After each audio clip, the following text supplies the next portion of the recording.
if you have anything, come out as fast as possible and get it to any detachment or any police service that you have available to get to talk to. And Jack just absolutely loves bugs, dinosaurs, anything like that. But Lily loves girly things, but she also loves doing everything with Jack. Bugs, they're like best friends, not just brother and sister. That's Daniel Martell, and I think he knows what happened to his missing stepchildren. It's not just because he's already talking about one of them in the past tense. So in today's video, let's watch his interview with the Canadian press and count the red flags. I'm Deception Detective, an attorney trained in statement analysis. This channel exposes lies and manipulation, so if that's your thing, hit subscribe. For early access, exclusives, and other cool perks, consider becoming a channel member. Link in description. If you're not familiar with this case, don't worry, it's brand new, but it is developing quickly. So before we grab our deception decks and start analyzing Daniel, here's a quick recap. 6-year-old Lily Sullivan and her brother, 4-year-old Jack Sullivan, are still missing in this rural area of northeastern Nova Scotia. The RCMP is the lead agency here, along with EHS, hundreds of search and rescue crews from Halifax to Cape Breton. During the daytime, there are anywhere from 100 to 140 search and rescue crews in the woods. A spokesperson for the Chignecto Central Regional Center for Education tells us the two children were students at Salt Springs Elementary School. Their stepdad told us they'd both been out sick all week before disappearing on Friday. The school has additional support staff on site at Salt Springs if anyone needs that support. Meanwhile, the search will continue into the night here in the Lansdowne area of Pictou County for young Jack and Lily Sullivan. Those are the cliff notes, and as you can already see, the red flags are flying. We have 2 preschoolers reported missing from their home in rural Canada on Friday, but they haven't been to school for the entire week. We have a non-biological male, Daniel, in the house with small children, which is heavily correlated with child abuse. And we have a mother who didn't exactly give me the warm and fuzzies when I analyzed her in my last video. I won't rehash my analysis of her, I'll link that video at the end. But here's a quick clip just so you can get a gist of it before we get to Daniel. And I want them home. What happened was we woke up, I heard them playing in the next room beside us, and I was drifting in and out of sleep. And they're not the type of kids that we tell them not to go outside on their own. We always make sure that we're out there with them, watching them. And they happen to just get out that sliding door, and we can't hear it when it opens. And they were outside playing, but we weren't aware of it at the time. And the next thing we knew, it was quiet.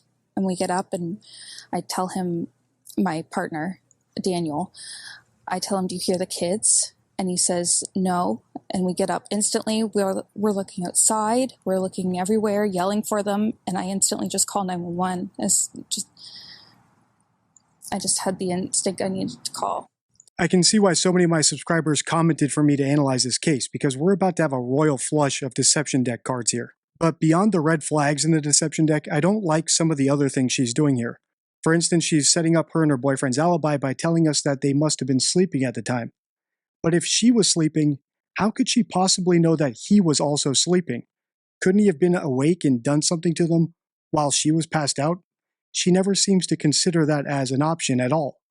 And this lack of curiosity or suspicion about a non-biologically related father in the household with their children could be explained a lot of ways, but one of those ways could be that she actually knows what happened, so she's not curious about what he may have done. Obviously, there's a lot more to that video, and I'll link it at the end, as I said, so you can watch it next. But for our purposes right now, that's the important part, that she didn't suspect him, even though they were both sleeping. And as we listen to him right now, we'll consider it equally suspicious if he's not at least a little bit curious about her. All right, without further ado, let's listen. I know they took their boots. That's pink boots for Lily, blue boots for Jack, with dinosaurs on them. Lily had her backpack with white, and it was white, strawberries on it. I imagine now if they're in the woods that it'd be probably brown, but I don't see them carrying their backpack. I don't see them keeping a pull-up one for that long after it got soaked from the very first day. We only found the 2 boot tracks outside of the house. Whereabouts?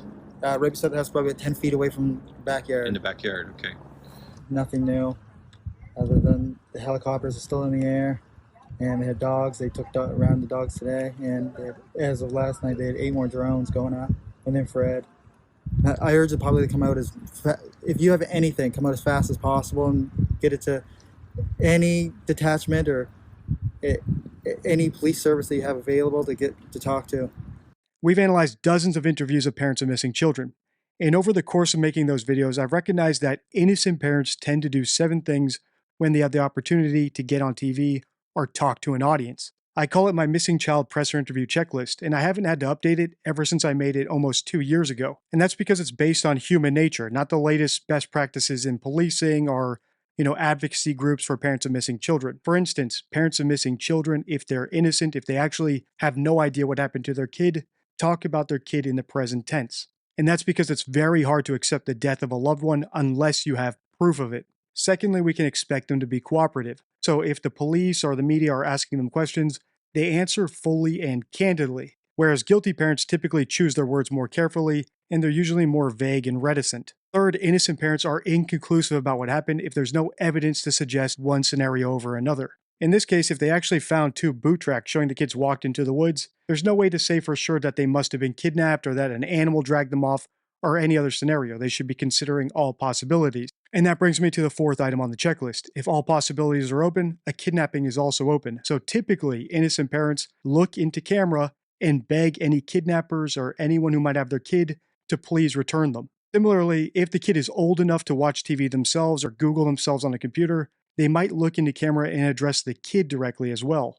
Jack and Lily, being 4 and 6 years old, are probably too young for that, so I wouldn't expect Daniel to do that.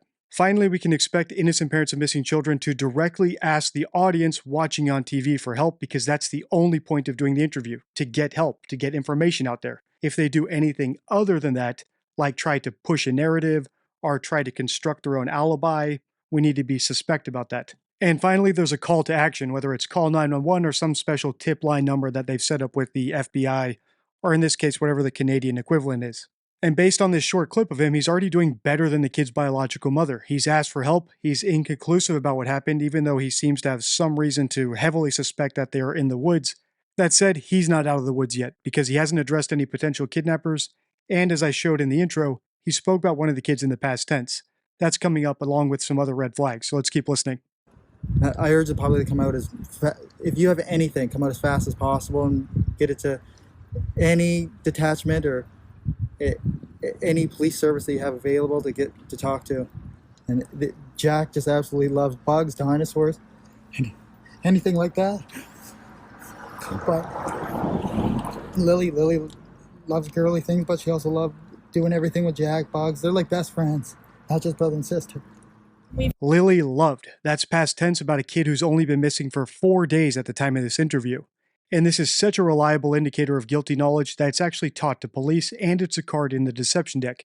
My 52 favorite rules for spotting lies and manipulation. The card's on your screen now, but you probably already knew this rule of statement analysis and the famous example of Susan Smith. It's almost a meme at this point because it's so reliable. So does this mean that Daniel killed Lily or that he knows she's dead for a fact? Of course not, but it's one red flag among many red flags that we've seen in these 2 parents. And as I said at the end of my last video, my theory right now is that the kids wandered off because the parents were getting high, or getting drunk, or just being generally neglectful. So when they lie to us now about what happened, it's because they have attendant guilt, not necessarily that they committed some sort of first-degree murder. Although, to be fair, when I said that in that last video, I didn't know that the kids have been missing from school for an entire week. And I'm still holding out hope for the best, but this is reminding me a lot of the Summer Wells case, which I'll link on the end card so you can see for yourself why. If you want to continue this series, let me know by liking, commenting, and sharing. Until next time, stay true.